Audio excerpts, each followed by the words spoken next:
بسم الله الرحمن الرحیم. ماه شریف رمضان ماه صبر است.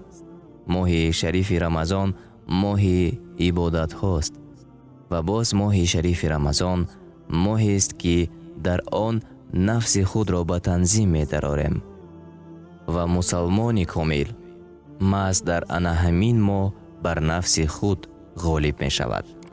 در بیان احوال نفس با شما صحبت میکنیم. آوردند فقیه ابو لیث سمرقندی رضی الله عنه گوید که علامت خوف 8 چیز است.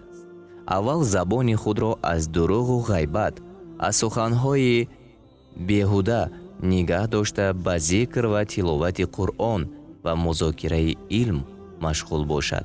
دوم، در شکم خود از طعام حرام داخل نکند و کم خوردن را عادت نماید. در وقت گرسنگی به قدر حاجت طعام خورد. سیوم، از چشم خود خوف کند، به سوی حرام نظر نکند و به طرف دنیا رغبت نگردد. چهارم، از دست خود خوف کند که به سوی حرام دست درازی نکند. پنجم، از پای خود خوف کند که در معصیت قدم نماند، در طاعت الله تعالی قدم نهد. ششم، از دل خود خوف کند، عداوت و بغض و حسد برادر مؤمن را در دل خود راه نداده، شفقت و نصیحت مسلمانان را بر دل خود جای دهد.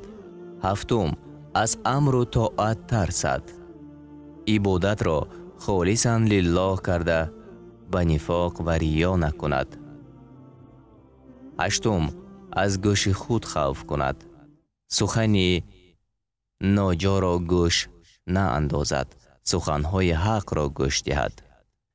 در روایت دیگر چنین آمده است: رسول خدا صلی الله علیه و سلم فرمودند که روز قیامت مرد را فرشتگان به سوی دوزخ برند. آن مرد آهسته راه رفته در عقب خود نگاه کرده ایستد.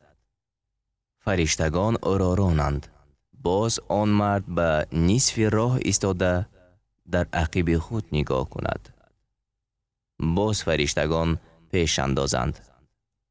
باز آن مرد قدم پیش نهاده در قریبی دوزخ رفته در عقب خود نگاه کند. از الله تعالی ندا آید که ای بنده، از برای چی هر زمان به راه ایستاده به عقب نگاه میکنی؟ آن مرد گوید که الها، به ثلث راه رسیده قول تو را فکر کردم. پروردگار تو بسیار مغفرت کننده و صاحب رحم است. گفتم شاید با این قول مرا رحمت کند. به نصف راه رسیده قول دیگری تو را اندیشه کردم که چنین مغفرت نمی کند گناهان را مگر الله تعالی. گفتم شاید که به این قول مرا مغفرت کند.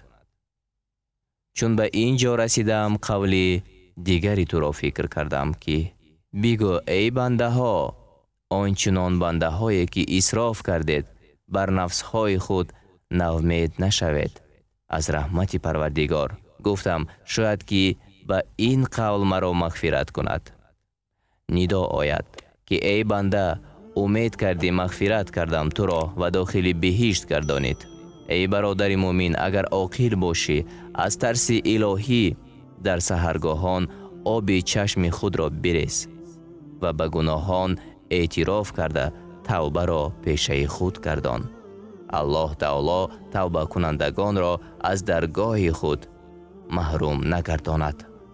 در یک حکایت دیگر چنین آوردند که مرد از صالحان فوت دید. در خواب دیدند. پرسیدند که به تو چی کردند؟ گفت نجات یافتم. پرسیدند که به کدام اعمال؟ جواب داد از ترس الله تعالی بسیار گریه می کردم و توبه بسیار می نمودم.